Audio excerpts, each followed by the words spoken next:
Hey guys, it's Yvette, and I'm here with a Monday catch-up.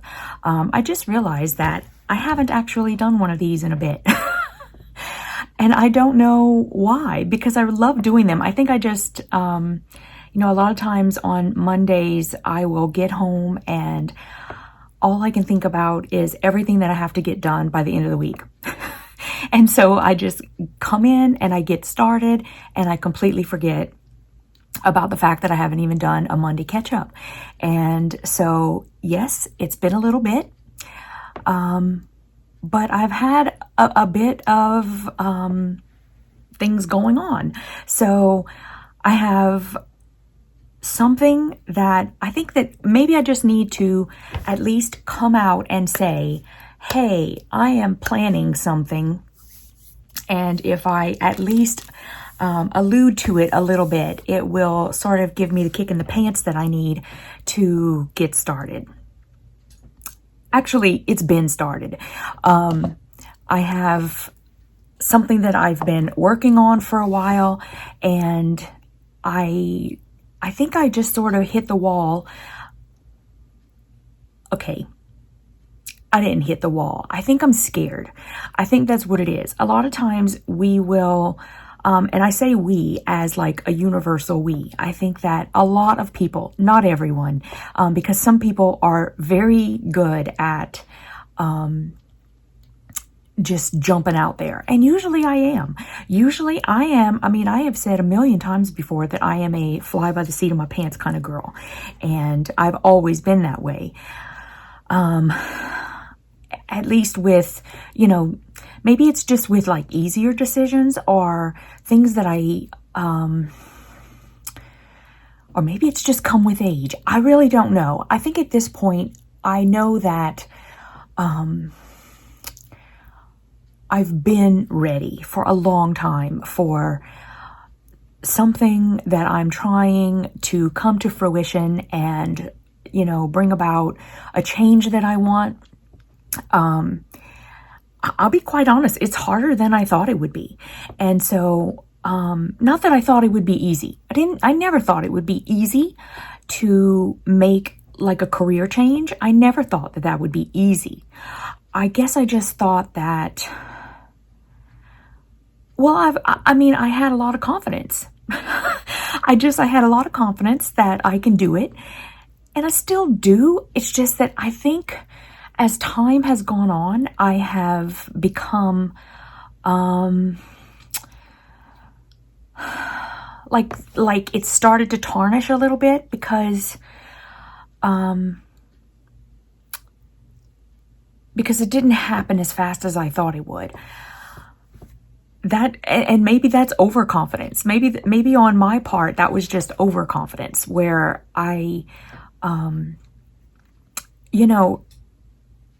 you sort of need to know your strengths. No matter what you're doing in life, it's a very good thing to at least know what your strengths are, know what your limitations are to a certain degree, and then work with that. So, as far as what's going for me, I've always been a people person, like always. And I always thought that was a really good thing. And it is. It's a good thing. I love meeting new people. But the drawback for my situation is that I have terrible memory for names. I don't know why.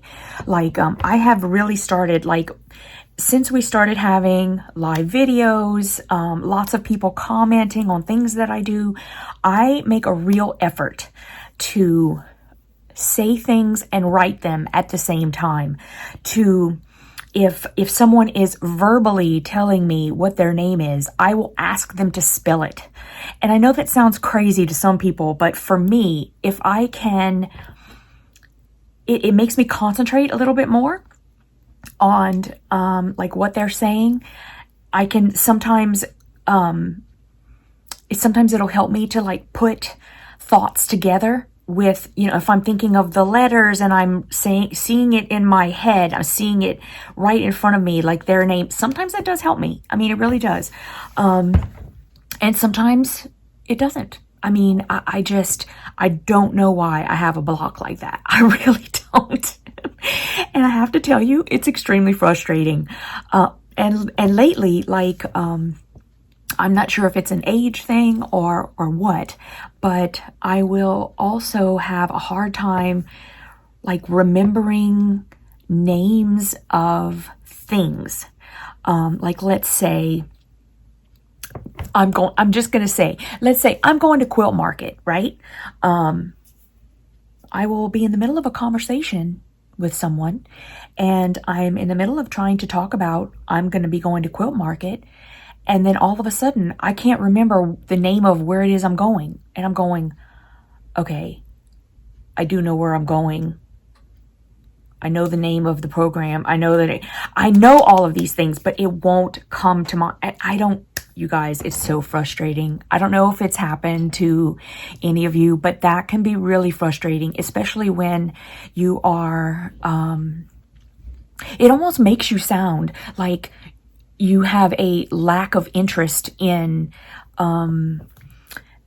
I think that it makes people feel that you have a lack of interest in them if you don't remember their name.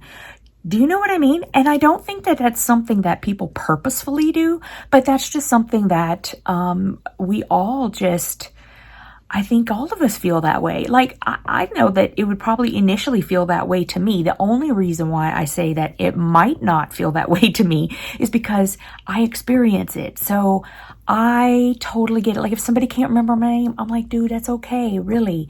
It's really fine. I struggle so much with remembering people's names. My name's Yvette. You know, I will just say it 100 times if you need me to. Really, it's fine, because I know how much I struggle with it. And gosh, it's so awful. And now I have no idea where I was going with that.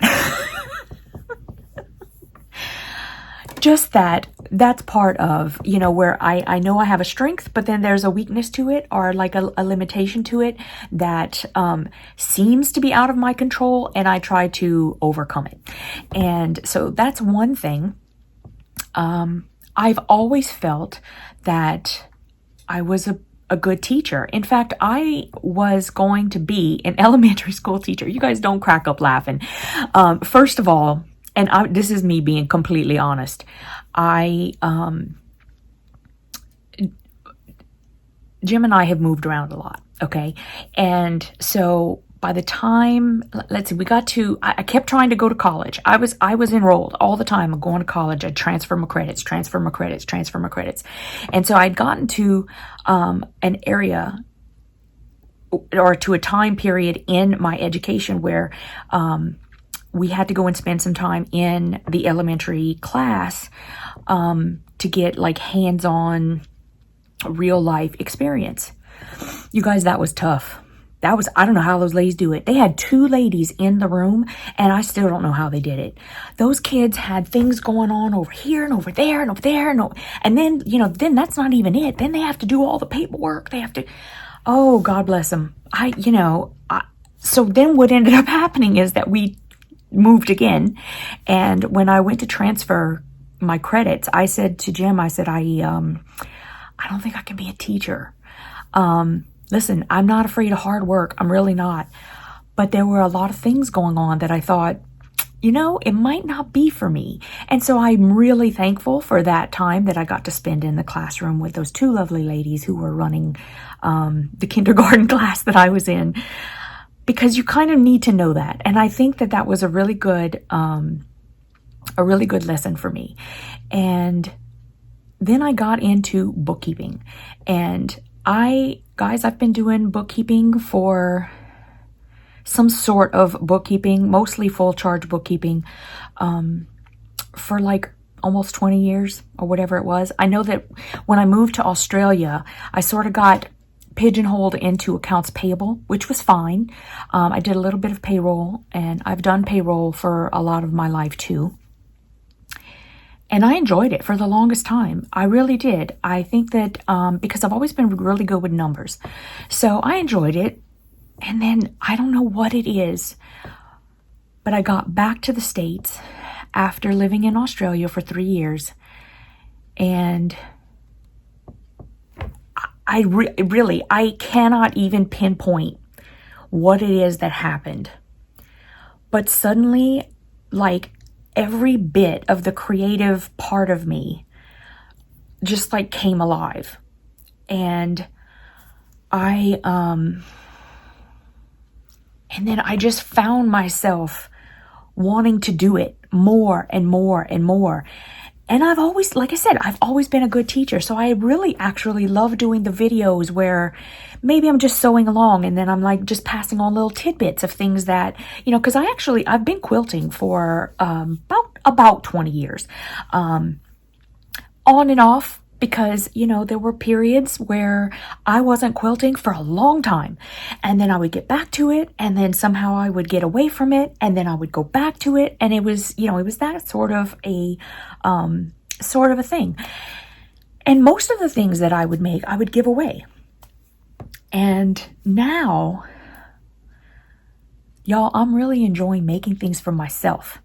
Like, seriously, I had no quilts in this house that I had made. I've given away everything. And so now it's like I may only have like 2 or 3, maybe 4, like little quilts, right? Like the biggest one I've ever made is the one that we made with Fort Worth Fabric Studio for Christmas. That's the biggest quilt I've ever made that I kept for myself. Maybe even that I ever made. I really don't remember, to be honest. And I've just really enjoyed it. And I enjoy, oh my goodness, I can't even tell you how much I love this community that I've built up. And the thing that's great about it is that, honestly, I may have created like the place for it to be, but it's taken all of us to want to know each other and want to, like, we talk to each other. And I don't know, so building on that, I have something in the works that hopefully within the next week or so, I am going to start talking about, and I'm just going to do it. You guys, I'm going for it. I tell every single person who asks me what if I want to start a YouTube account? I'm like, you just do it. Don't wait.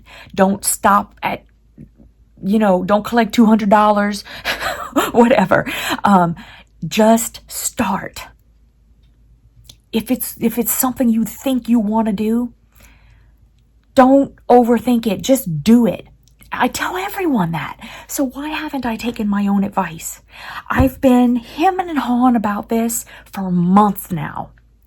And the fact that I haven't done anything about it yet is completely on me. I am the only one holding myself back, and I don't want to do it anymore. You guys are always telling me how much I am a positive force in your life. That touches me beyond measure, okay? But right back at you. You know what I mean? Right back at you. I love you guys. I want to continue this. I want to make it bigger. I want to make it better.